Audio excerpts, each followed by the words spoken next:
Welcome to another episode of the Boring AppSec podcast. In this episode, we're chatting with Rob Wood. Anshuman and I have known Rob Wood since our days at Cigital. Rob was also the Director of Trust and Security at Nuna and the Chief Information Security Officer at CMS, the Center for Medicare and Medicaid Services. Rob is also a content creator, has his own podcast, and has founded his own consulting company, Sidekick Security. He also was the co-creator of the fantastic blog, Soft Side of Cyber.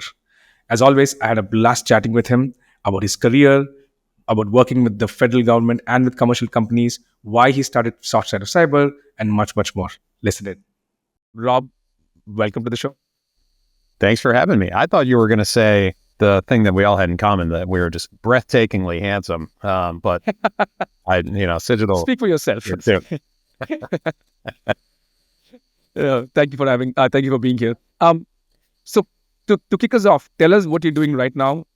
What does Sidekick Security do? We see the hat. So what does Sidekick Security do, and what have you been up to?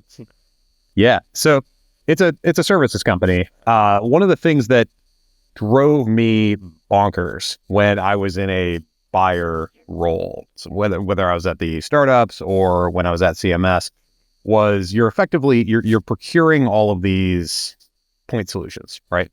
And I liken it to my kids are really into Legos, and you're trying to build some kind of masterpiece to do something.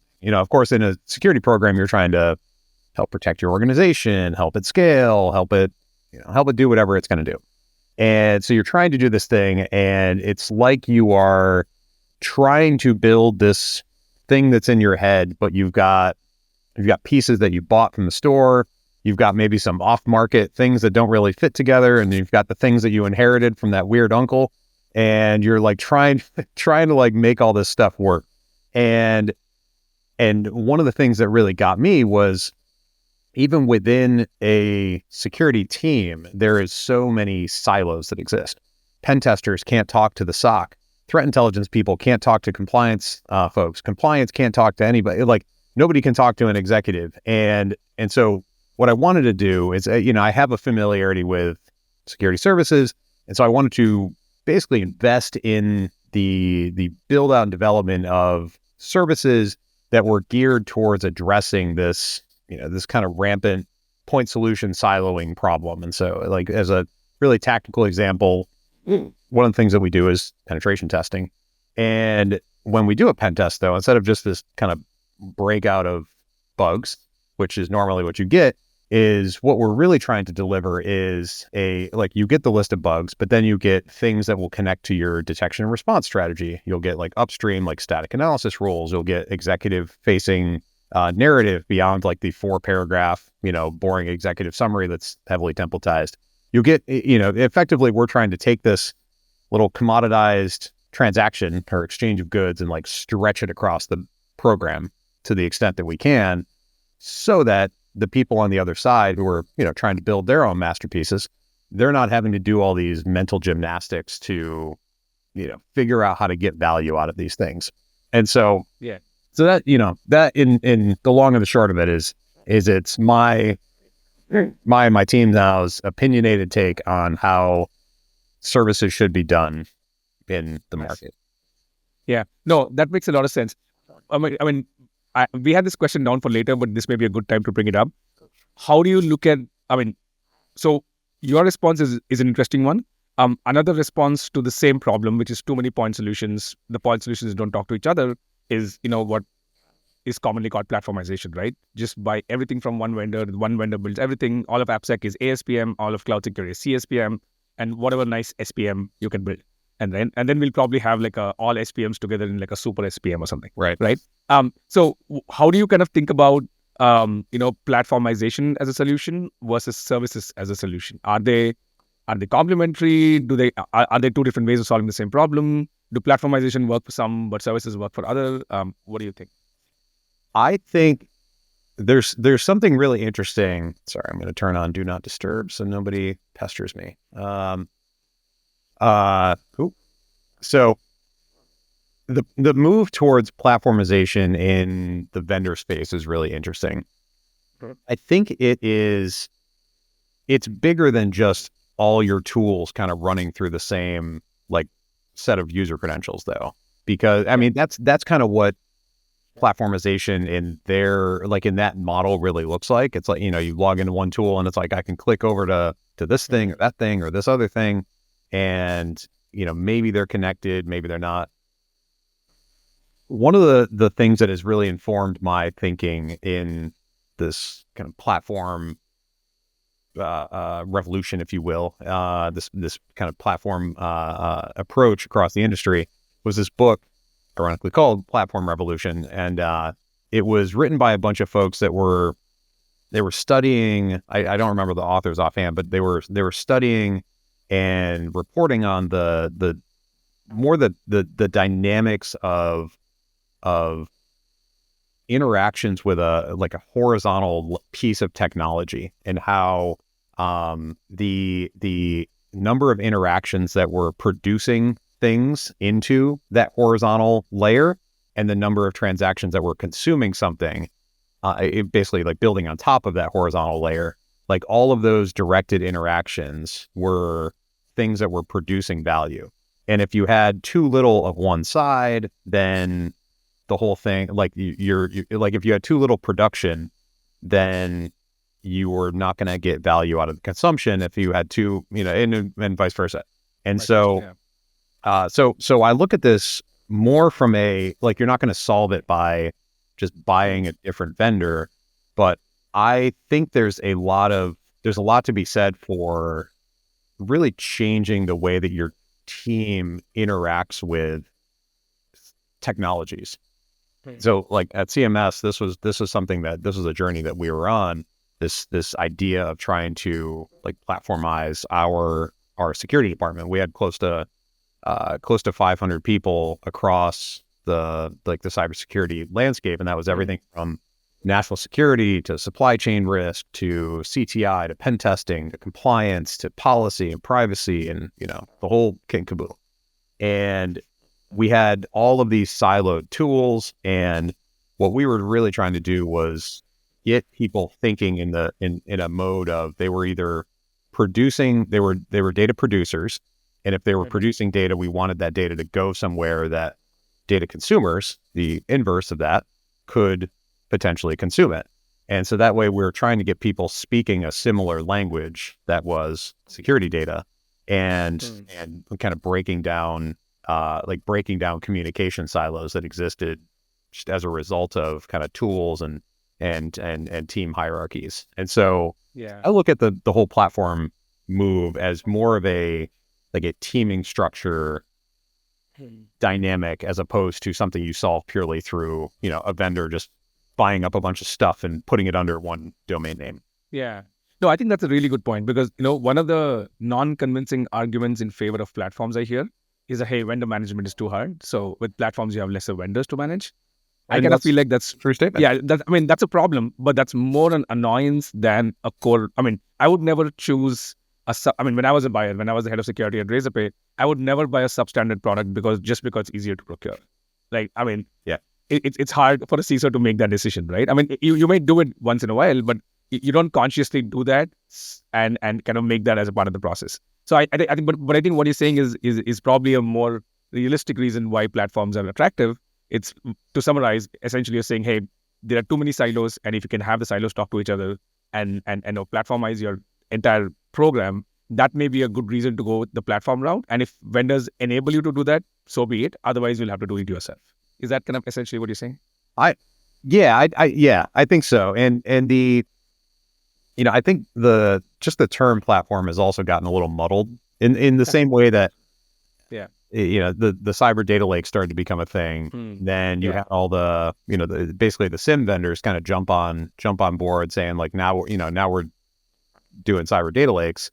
And, similarly, like there's a difference between using a data lake technology as the back end for your data storage, so you have like infinitely more scale and a more cost effective means of ingesting and storing data in large quantities.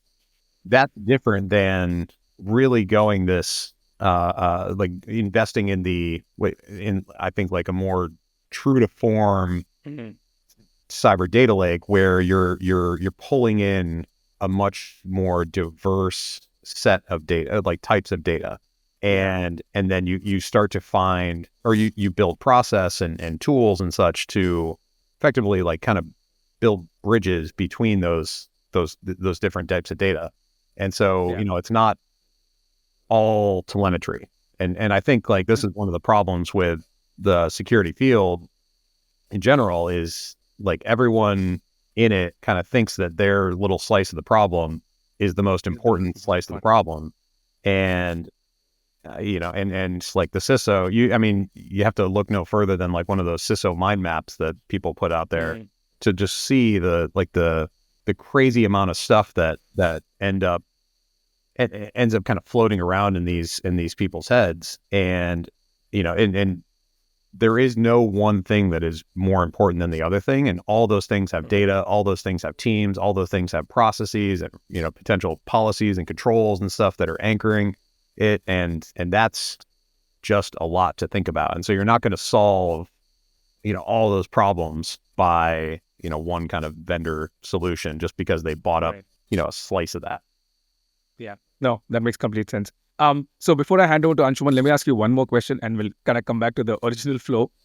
Is that, one of the things that surprised me about your journey, which is also something that I had to go through, is that we didn't build a startup either right out of college or, when we were very young. And that's sometimes the easier decision just because you don't have a lot going on in life where you're responsible for other people, other things, etc. So it took me almost a couple of years to come to the decision to kind of make the switch. Whereas I have friends who are much younger, who are very early in their career, for whom it was a much simpler decision to do it. Right. So just wanted to kind of have you walk through the process of how did you decide to start up for the first time, not work at a startup, but actually start up your own security company, and then what challenges do you have to overcome from a personal professional perspective to kind of leave a very well paying job, I presume, to kind of take on this role. Working for the government, man. Fair enough. Well, before that, there were other, I'm guessing. Yeah. So it was a non-trivial decision for me. So I have a wife, I have 2 kids, I live on a little mini horse farm. I've got horses outside that I was out there like right before I came in and sat down for this. And I'm the breadwinner for our family. And so, I suspect you feel a lot of those same pressures. And so you got a lot riding on your shoulders. If this thing lives or dies, it's like, I better have a plan B. And so I didn't take any of those decisions lightly. I had the benefit of being able to kind of a crescendo of validation and momentum that was built before I stepped into this full time. And so like Sidekick was actually founded about a year before I was in it full time. And in many ways I was kind of playing matchmaker, like helping connect, as we're like feeling through different service types and service models and all that, basically connecting people who were, who kind of believed in a similar security program philosophy that I did with customers and prospects and such. And so that gave us kind of a baseline of profit, recurring revenue, and like relationships that we could build on. And, and I did a whole lot of kind of pre-selling and such before I stepped out full time to really kind of validate myself. And that doesn't make it necessarily any easier because now it's like everything is for real. Like there's no benefits backdrop. There's no, like none of that stuff exists anymore. And, for me, I was taking the like burn the boats approach of like, I'm never this thing is always going to be like a lifestyle business unless it really gets invested in. And I didn't want it to be a lifestyle business. I wanted to build a proper security team because I fundamentally believe that there's programs all over the world that are in desperate need of this like fresh take on doing cybersecurity so that they can modernize, so that they can empower their organizations to do whatever it is they're doing. And so like I had this opinion, I had this kind of like burning thing in me that I wanted to do. And fortunately my wife is awesome and very supportive. And she, she's like my biggest supporter. And so, we decided to do it. And I mean, I feel like one of my biggest problems now or challenges, it's a good challenge to have, is that I'm so damn busy and figuring out when to shut it off, because, like feeling like everything is riding on your shoulders. It's like, I can always do more. Like I'm limited only by, the amount of hustle I can, sell more. I can handle more logistics. I can do this, I can do that. And, make sure I'm documenting stuff. I'm, you're wearing all of these hats. And so, making sure that I'm playing the long game as well as like handling the stuff that's right in front of me, and building up a team of people that I, implicitly trust and, are just going to be taking stuff on. That's like the biggest challenge. And like finding good people is not the problem, but finding good people is, who want to like kind of go on this ride with me, and who I, have no problem just like handing over like complete and total trust. Like I'm very much a like trust is earned, not just assumed, kind of person. And so like that I feel like is my, is where my challenges sit at the moment. Yeah.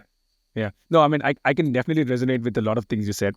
The one thing I'm coming up, I'm a few days away from doing this full time for a year now. By the time the episode is out, it's going to be well over a year.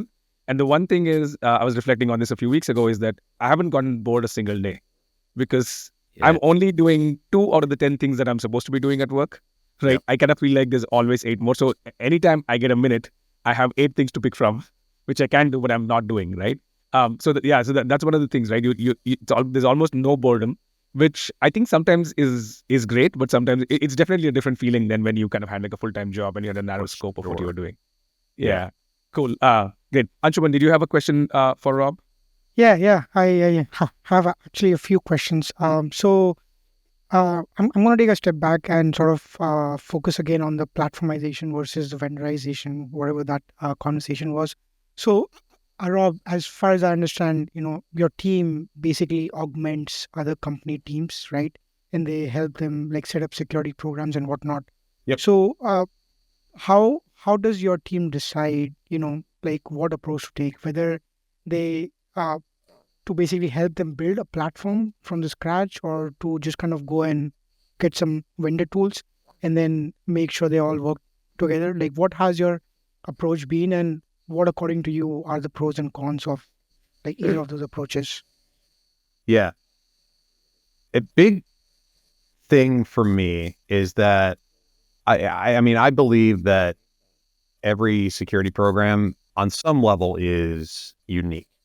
And so as an extension of that, you have to approach it uniquely, and it's like every kid is unique. Like, I have 2 sons, they're both boys. So, there's certain things that are going to happen because of that, but they're both very different. They're very unique children. And so you appreciate them and interact with them and teach them and all of that differently. And I see security programs, or, just any organization is kind of the same way. It's, you might have 2 tech startups, and they're tech startups, and they might be going through their SOC 2 and whatever, but they're going to be different. And so I wanted to make sure that we were not just overly cookie cuttering the things that we do. So we have processes in place for, how we plan, how we engage, like we have preferences around certain tools or playbooks written out for when we have done something. Let's say it's like, supporting a SEMGREP rollout or something. Like, all right, here's how we would go about doing that, and the things we would do, et cetera, OKRs tied to it, blah, blah, blah. However, like going from customer to customer, like we have so just this morning, one of our customers is a big shoe an athletic wear retailer. Like we're gonna interact with them way differently than the healthcare provider customer that I'm going to be talking to later today. And they're both dealing with tech. They have some of the same underlying technologies. They've got similar sized teams. Totally different approaches, though. And so, this is kind of a non-answer, which I'm sorry about that. But at the same time, I think it is dependent on like what is in place at that organization already. Is it working? Is it not working? What kind of budget do they have? What kind of team resources do they have? Because like we're there to augment, right? Like, we're there to play sidekick. Like Robin's not saving the day. Batman's doing the thing. Robin's there to, kind of, help out. And so, as part of that, like they have to ultimately end up owning their program and then kind of operating it long term. And so we have to make sure that whatever we're recommending is going to work in their organization. Like if we recommend just, go buy this tool and that tool and we'll set them up for you, but they're not like basically equipped to do that on a day in, day out basis, then like we haven't done our jobs very effectively. And so like our recommendation might be if they're just like totally not equipped to like maybe pursue something that's like really, really, really hyper lightweight, or like get a managed service provider engaged to kind of do the operational day-to-day lift. And so it's really dependent. Yeah. I mean, I have to pause so I can totally understand how that works. And I'm actually pleasantly surprised to hear that, you don't have like a fixed approach and you kind of adapt yourself according to whatever the team is wanting to have. So it makes sense. The other question I wanted to briefly discuss was the concept of a security data lake. I've heard you speak about this outside of this as well, and I'm curious to know if you've seen companies that are actually making good use of something like this, where so let's say there are different teams in a security organization, right? AppSec, cloud security, operations, whatnot, and all of them are sending the data to this warehouse kind of a thing.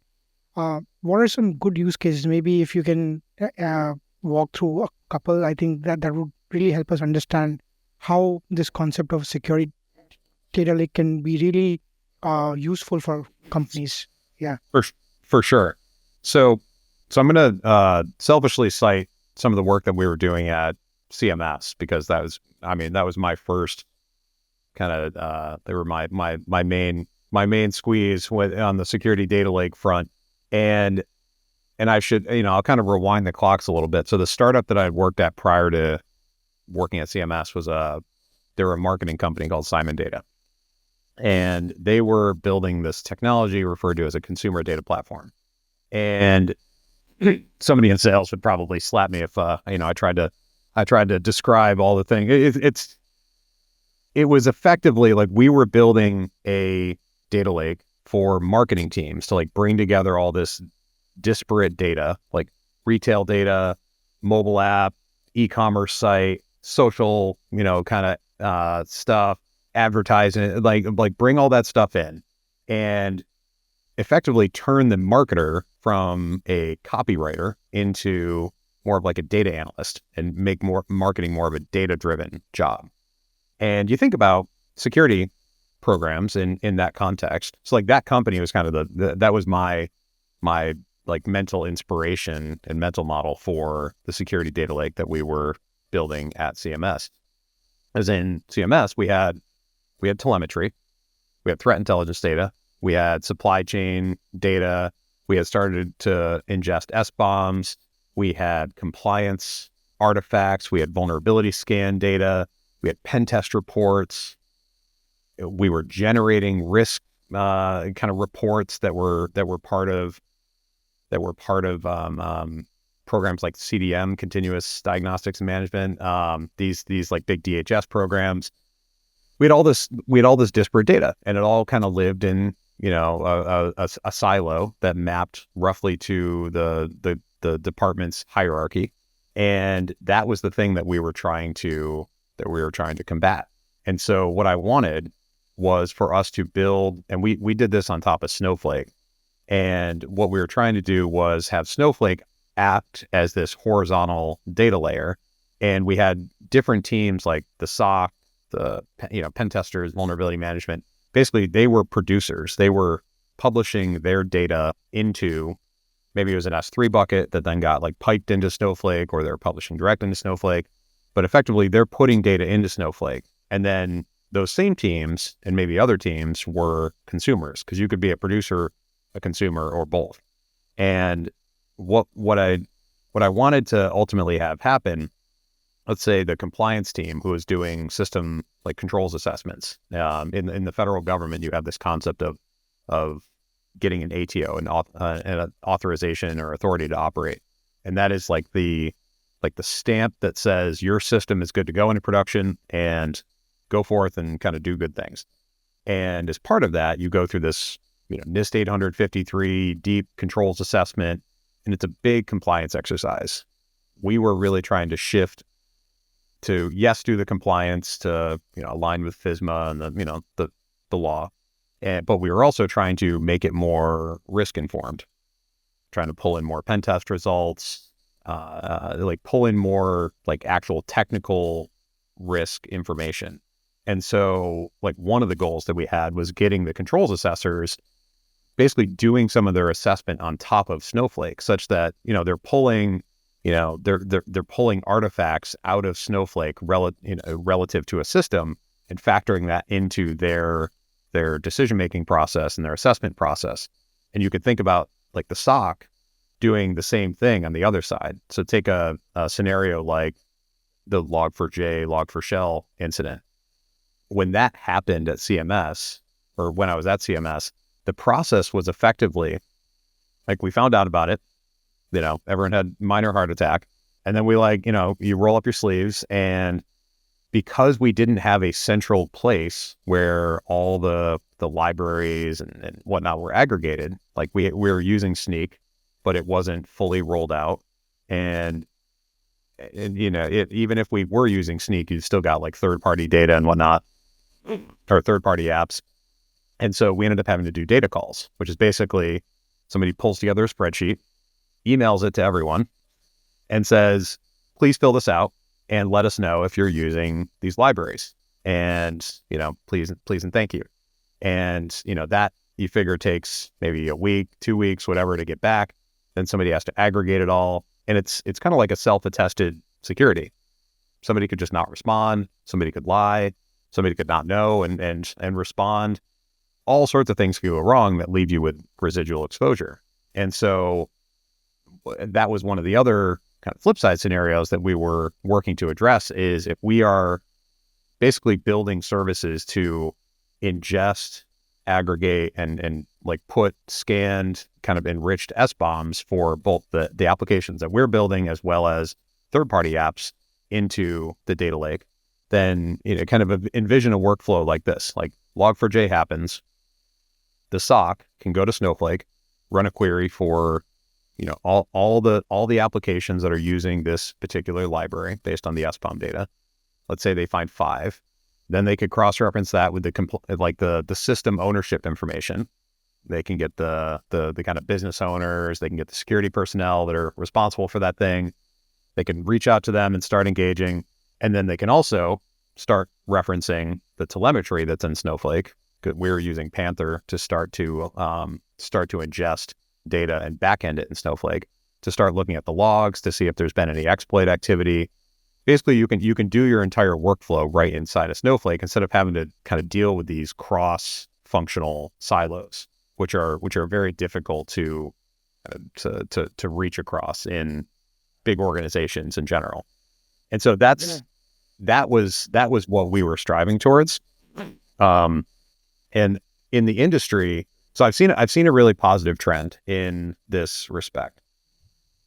There's companies like Anomaly, for example, that has started to build like really flexible data platforms. Snowflake's continued to do good things and like invest in their partner ecosystem and such.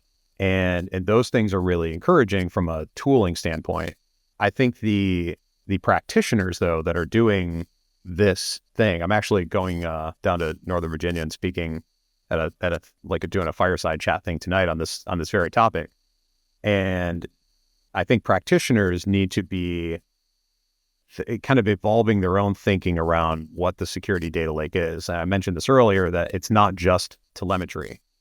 If you kind of get held up on the fact that it's not just logs, then if you can kind of expand your thinking beyond that, then I think you start to open up a lot of possibility. Like I when I was still at CMS, I had conversations with some of the internal product security folks at Snowflake that were doing their own security data lake there, obviously on top of Snowflake.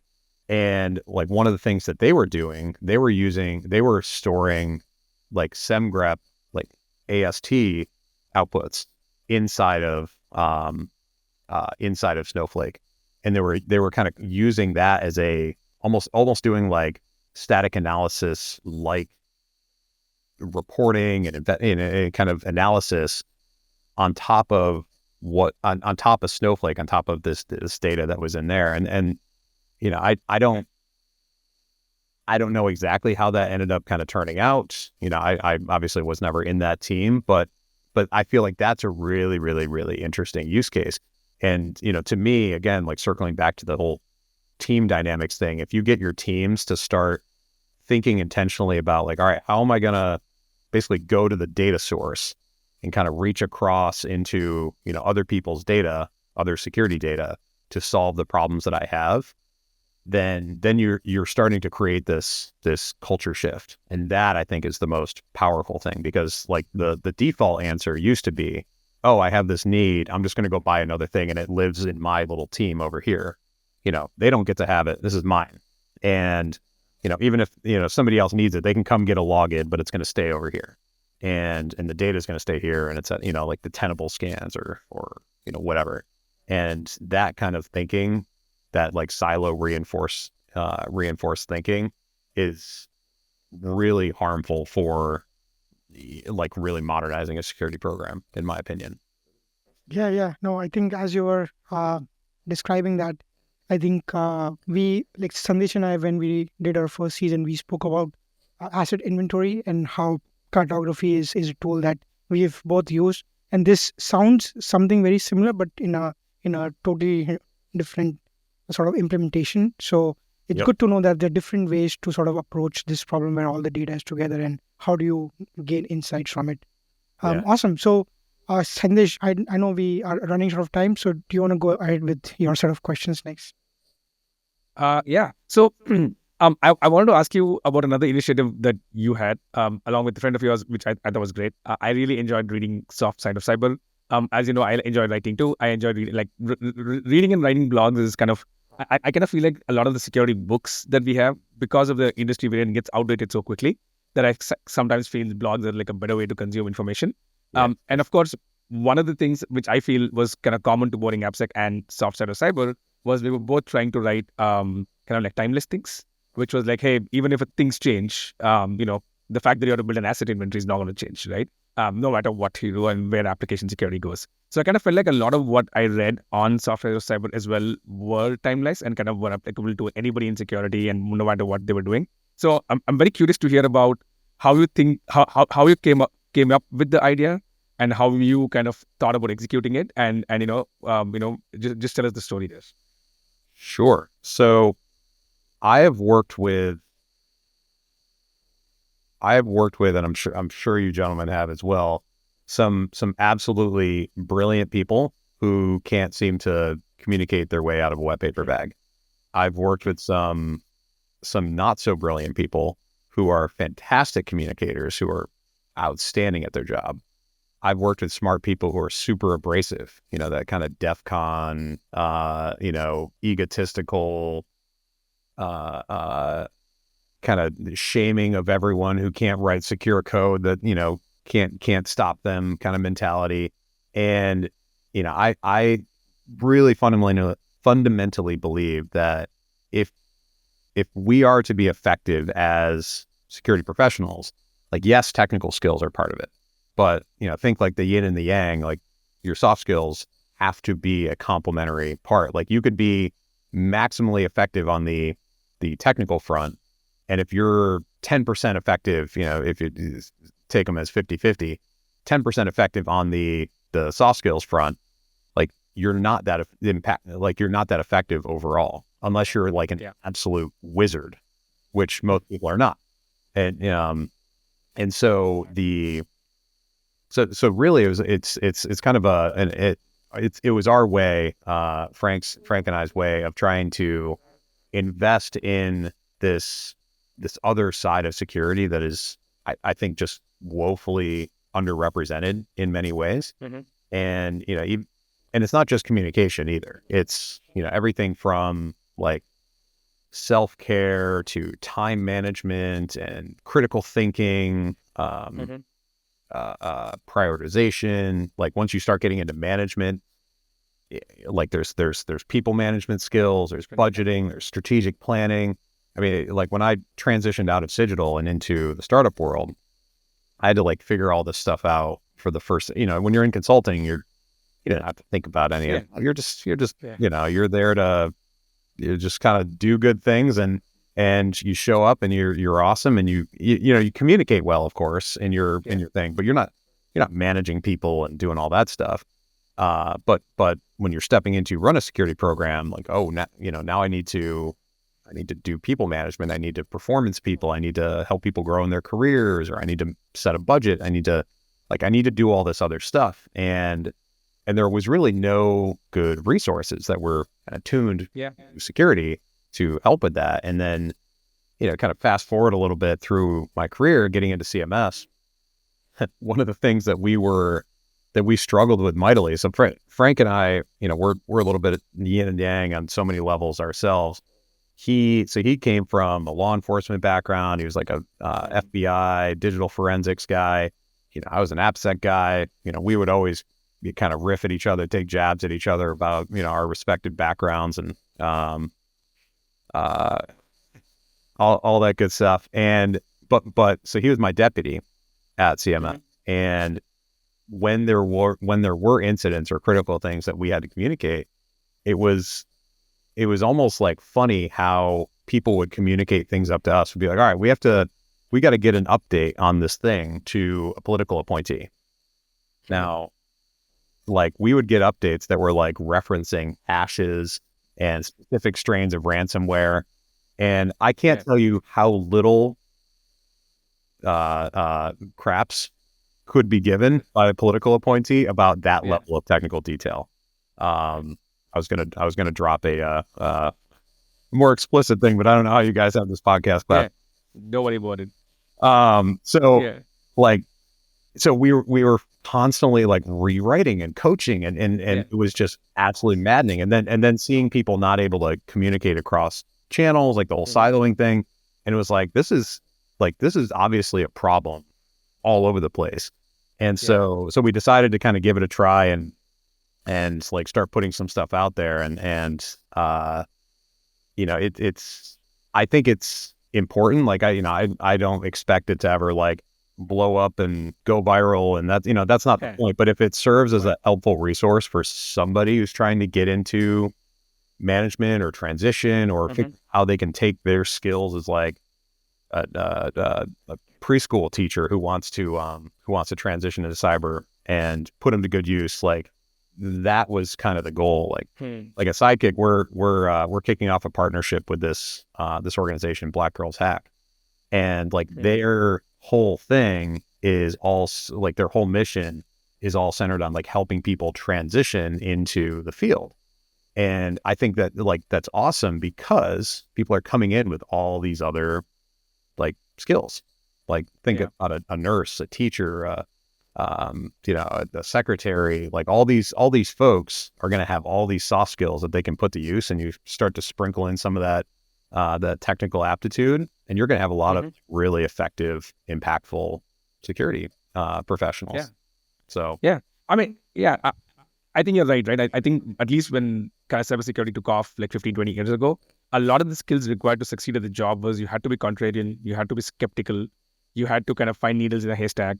And these are kind of abrasive, hard to do, going against the grain kind of skills, right? They are. And that doesn't square very well with being communicative, taking people along. Like those are almost at heads with each other. But I kind of feel like the industry has grown so much now. Like we kind of moved firmly away from the hacker culture to like an infosec culture, in many ways, that I don't think we have a choice anymore. Like even if you are from that age of where you are contrarian and where you are poking holes, and if that's your day job, you still have to find a way to communicate with the rest of the world, right? And I think, I can tell you that I've shared articles from Soft Side of Cyber and the site itself with many people on DMs, especially with folks who you mentioned, right, who have a hard time communicating, but mean well and think they're doing the right thing, right? Like we are so used to poking holes as an industry that we kind of find do that in real life, and that doesn't work well always. It's not a great strategy all the time, right? So I think that's great. I really enjoyed reading Soft Side of Cyber. I think we had like many other questions kind of lined up, but we are kind of running we out don't of have time. Sorry. Yeah, we don't have to go. So maybe there's a part 2 somewhere there. Yeah, but I just put in my final thoughts and then I'll hand it over to Anshuman if he has any questions. I think it's kind of great. One of the things I really liked about you, I liked about what you spoke today, is that I kind of sense like a mission in everything you're doing, in addition to obviously running a profitable company, which is really important. Right, not taking away any necessity of that, but I think it's important to kind of engage with the community, think deeply about the industry, and do what we feel is right, in addition to kind of running a business, right? So I think it was kind of like great talking to you. Good luck with everything at Sidekick and at Softside, and thanks for being here. Anshuman, did you have anything to add? Yeah. Before I let Rob go, I have to ask Rob, what are your thoughts on Gen AI? And I know I have to ask this, and you don't have to take too much time. Just maybe a couple of sentences would be enough. But I'm curious to know what you think. On a scale of 0 to 5, sorry. I think the whole thing is super exciting. From like an operational kind of efficiency kind of standpoint. Like I think there's like this whole opportunity of like lowering the barrier to entry for certain things to happen, and like people to get in and kind of be dangerous is a really positive thing. But like any new shiny technology, has to have guardrails really put in place. And I feel like this is one of those fields, unlike so many other emerging technologies before it, that regulation and kind of industry discussion around responsibility and governance and all that is actually happening at the same time that it's being built. And I think that's a really, really encouraging thing. Yeah, I guess well said. And I really appreciate those insights. I think that's pretty much it. We are running short on time, so Rob, we'll probably have you again. There are so many things I want to ask, and I know like Sandesh also wanted to ask you. So anyways, I think this was a great conversation. We really appreciate you coming over, and